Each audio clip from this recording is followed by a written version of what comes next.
네, 안녕하십니까. 리치 드리머입니다.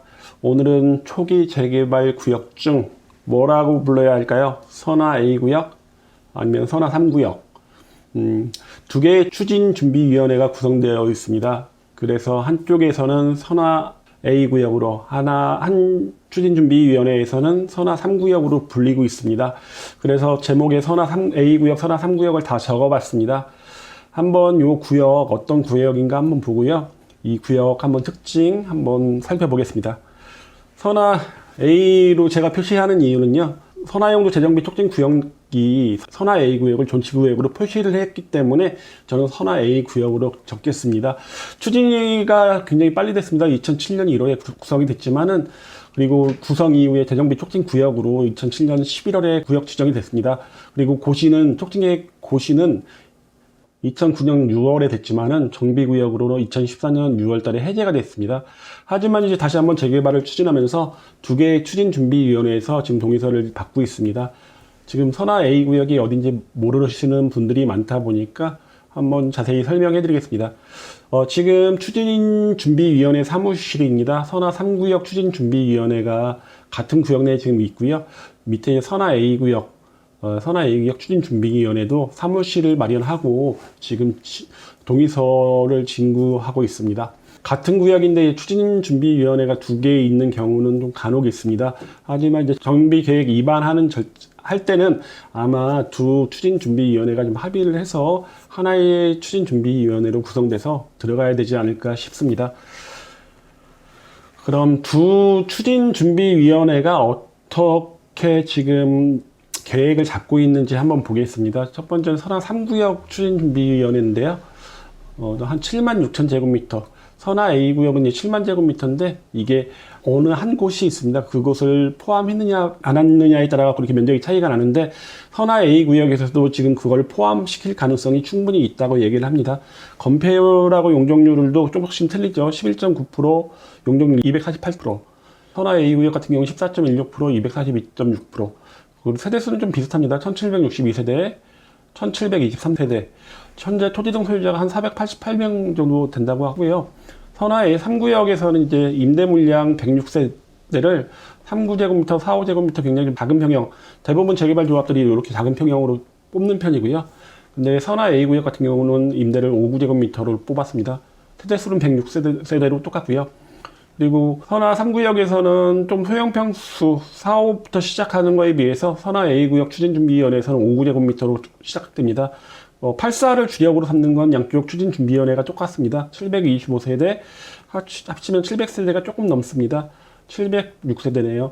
그리고 7사가 222세대, 여기는 72로 258세대를 뽑습니다. 그리고 전체적으로 거의 비슷한데 다른 게 임대를 5구로 뽑았다는 거, 그리고 선화 3구역에서는 대형 평수가 270세대를 추진하고 있다는 거, 요게 두 추진준비위원회의 차이가 있어 보입니다. 선화 A구역 추진준비위원회에서의 동백지도를 보시면 이쪽 부분이 이제 중구청역이 있는 부분입니다. 이쪽이. 그리고 아까 면적의 차이 나는 거, 선화 3구역 추진준비위원회하고 차이 나는 거, 이쪽 면적이 지금 이쪽은 포함을 시키지 않았지만은 앞으로 얼마든지 포함시킬 수 있는 계획이라고 말씀을 하셨습니다. 선화 3구역 추진준비위원회의 자료인데요. 이거는 제가 카메라로 찍어서 너무 선명하지 못하게 나왔습니다. 마찬가지로 아까 말씀드리는 그 포함되지 않았던 구역, 요 구역을 선화 3구역 추진준비위원회에서는 포함을 시켰습니다. 중구청역은 이제 이쪽 방향에 위치합니다. 이게 선화용도 재정비 촉진 구역 계획 당시의 도면입니다. 선화 A구역이라고 하면 선화 2구역, 선화 3구역, 선화동 1구역을 포함해서 선화동 2구역, 선화동 3구역, 선화동 1구역을 포함해서 말씀드리는 거고요. 요걸 이제 통틀어서 선화 A구역이라고 칭하는데 현재는 이렇게 부분을 이제 선화 A구역으로 거의 칭하고 있죠. 용두동 3구역, 용두동 4구역을 용두 A구역이라고 칭하는 거하고 마찬가지라고 보시면 됩니다. 옛날 용두 A구역은 보시면 지금하고는 다릅니다. 이렇게 지금은 요런 식으로 빠져 있죠. 근데 이제 예전 계획 당시에는 이런 식으로 진출입로까지 확보되면서 이렇게 용두 A구역이 있었고요. 선화 A구역도 마찬가지입니다. 여기는 이제 공원이 여기 지금 조성이 되어 있죠. 그리고 이쪽 부분도 선화 A구역이 포함됐습니다. 지금 이쪽 구역의 포함 여부는 선화 A구역 추진준비위원회에서는 포함을 시킨다고 합니다. 아마 구청에서 포함은 원했던 것 같습니다. 그리고 선화 3구역 추진준비위원회에서는 여기는 이제 포함시키지 않은 걸로 이제 보여집니다. 그럼 선화 A구역 입지 한번 보겠습니다. 선화 A구역은 제가 봤을 때 남아있는 재개발 구역 중에서는 으뜸 가는 입지라고 보여집니다. 물론 선화 A구역과 용도 A구역을 비교한다면 저는 용도 A구역이 좀 더 나아 보이는 건 사실입니다. 하지만 용도 A구역이 이제 소유자가 좀 너무 많은 거에 반해서 선화 A구역은 이제 토지 등 소유자가 좀 그거보다 적다 보니까 비례율 측면에서는 선화 A구역이 좀 나아 보입니다. 근데 용도 A구역 같은 경우는 서대전 초등학교를 끼고 있다 보니까 초품화인 거에 반해서 선화 A구역 같은 경우는 이제 중앙초로 이제 배정이 되다 보니까 조금 초등학교 거리가 멀다는 게 단점입니다. 하지만 제가 잘못했네. 목동 3구역이라든가 선화 B구역, 선화 구역에 비해서 굉장히 가까운 역세권이죠. 한 도보로 한 1분, 2분 정도면 중구청역에 갔다 보니까 역세권 측면에서는 선화 A구역이 나머지 세 구역에 비해서 상당히 좋습니다. 그리고 한 정거장을 지나게 되면 서대전 내거리역에서 1호선과 2호선 환승역이 있고 또 한 정거장을 지나면 서대전역이 광역철도역이죠. 그러다 보니까 이쪽 환승역이 있다 보니까 1, 2, 3호선을 다 이용하기에는 불편한 점이 없는 선화 A구역이 아닐까 싶습니다. 또 하나 선화 A구역이 추진된다면 굉장히 좋은 점이 있죠. 우선 대전 도심융합특구 선화구역 이쪽 구역에 일자리가 많이 창출되다 보니까 선화 A구역은 배우 주거 역할을 충실히 할 것 같고 상당히 많은 사람들이 관심을 갖는 지역이 아닐까 싶습니다.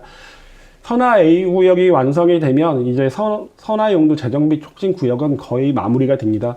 목동 3구역이 공사가 한창 진행 중이고요. 선화 B구역이 얼마 전에 분양이 끝나 있는 상태고 선화구역도 조금 늦춰질 수도 있겠지만은 아마 올해 하반기에 분양은 예정을 하고 있습니다.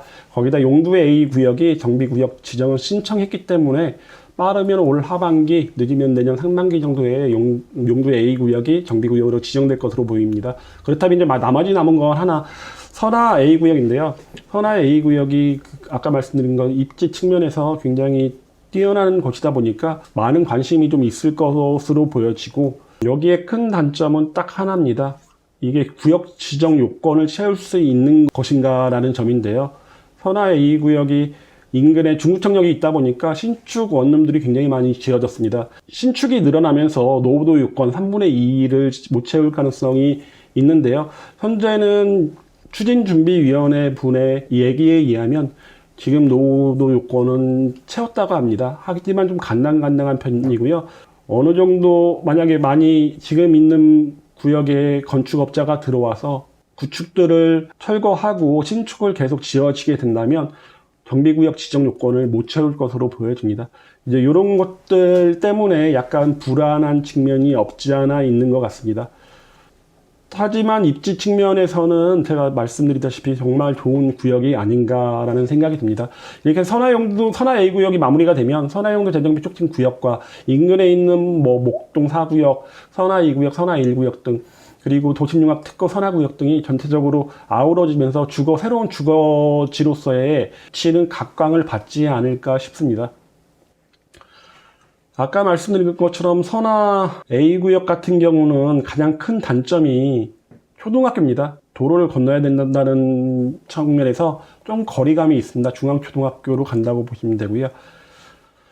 인근 중학교 학업 성취도 보면 선화용도 재정비 촉진 구역이 있는 구역들이 다 똑같습니다. 똑같은 학교를 중학교로 배정이 됩니다.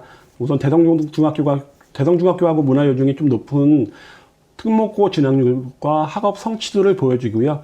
그리고 태평중학교하고 중앙중학교도 높은 과학고 진학률 보여주고 있습니다. 그거에 비해서 이제 호스톤여고라든가 한밭중학교 같은 경우가 조금 그런 것이 좀 밑에죠. 인근 중학교 특목고 진학률 한번 보면요.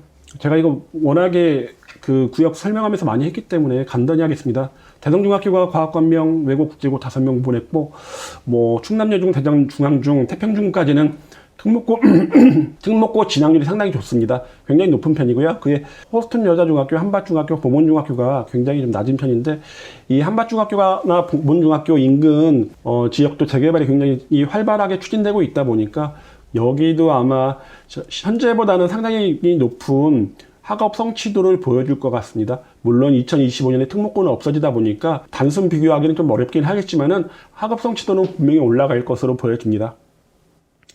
인근 아파트 시세 보면요, 목동 더샵 리슈빌이 84제곱미터 로얄동 로얄층으로 8억 2천에 계약이 됐다는 이야기가 있었습니다. 저도 확실히 아직 뭐 실거래가 신고가 뜨지 않았기 때문에 확실히 알 수는 없고요. 그래도 7억 중반대에는 안착을 한 것 같습니다.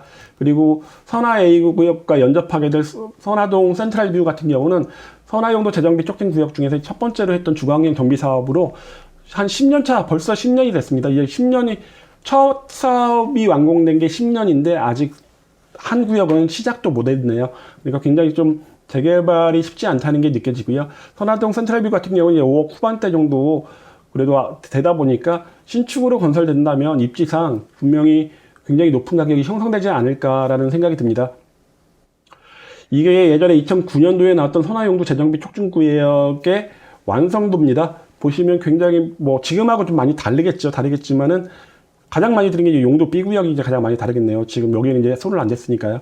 그 외에는 다 사업이 제대로 다 추진되고 있습니다. 그러다 보니까 마지막 남은 선화 A구역. 이 선화 A구역이 선화용도 재정비 촉진구역의 정점을 찍을지 않을까라는 생각이 듭니다.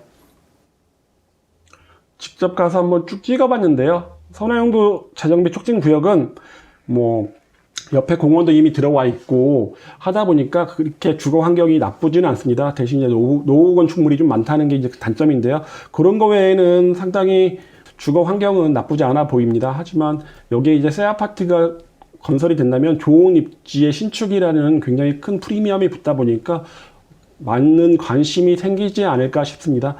오늘은 이렇게 선화 A구역 혹은 선화 3구역이라고 불리는 곳에 대해서 한번 제가 얘기해 봤습니다. 대전 재개발 재건축에 대한 뭐 물건을 상담하시든가 아니면 물건에 대해서 뭐 접수를 하고 싶으신 분은 위에 보이는 전화번호로 연락 주시면 제가 거래에 도움을 드리겠습니다. 오늘은 이렇게 마치겠습니다. 고맙습니다.